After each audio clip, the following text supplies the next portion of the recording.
Hey, what's up, my fellow movie addicts? I am here with my review of 10 Cloverfield Lane.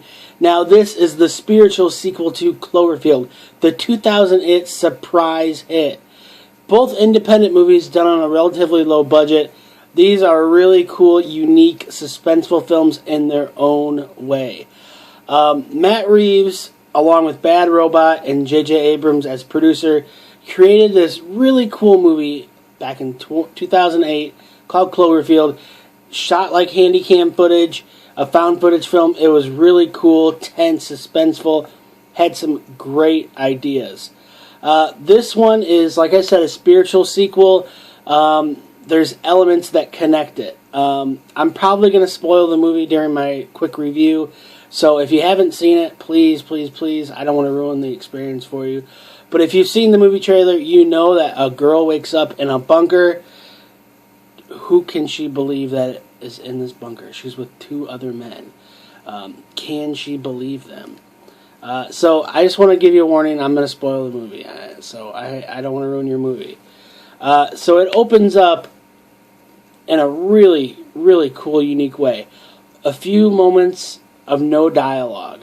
We've got a really beautiful song going, and we see this woman is having an ordeal in her life. She's having a moment where she has deep thought, is she going to stay in this apartment? We learn a little bit. We assume that she's having some issues with her fiancé, and does she want to be with him or not? She flees. She decides she can't do it. It's now nighttime, and all of a sudden, boom, she is hit via a vehicle. We don't really know what's going on. It's done so well. Like, it's a shock value scare, I guess you could say, but I call it startling. A lot of movies overuse it, and it loses its punch, and it's ineffectual. This is done in such a great manner. It's intense.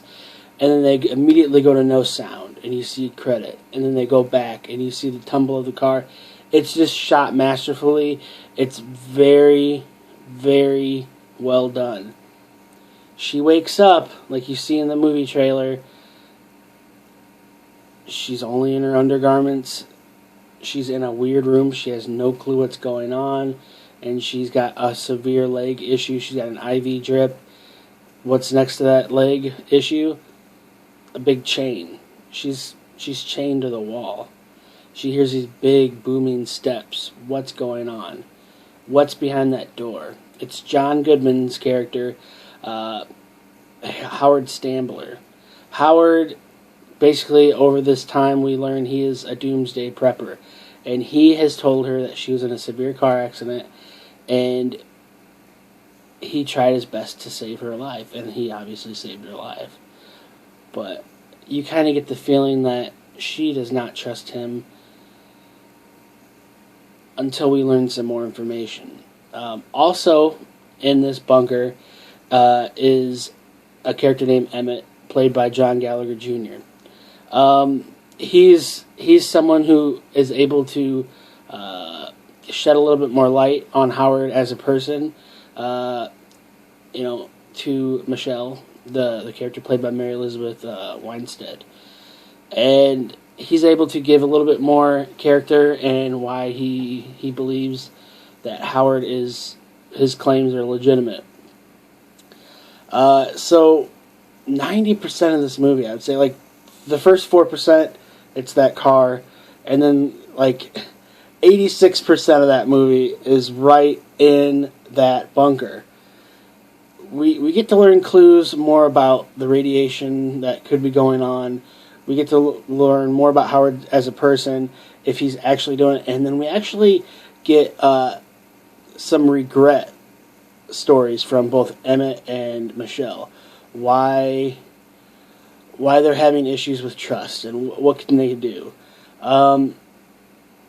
They learn their, like, totalitarian roles in this bunker, cleaning the dishes and all this stuff, and not getting on Howard's bad side. But there's always this sinking feeling that maybe Howard has some undermining roles.